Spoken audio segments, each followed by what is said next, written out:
വേണ്ട വേണ്ട, അതൊന്നും ശരിയാവില്ല. ഇനിയിപ്പോ ഇതുപോലെ വല്ലതും സംഭവിച്ചാലോ?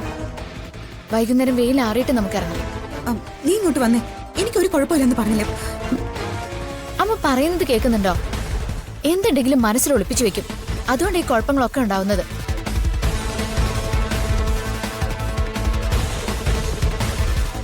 മോന്റെ അമ്മ ആരാ? എന്റെ അമ്മ പത്മ.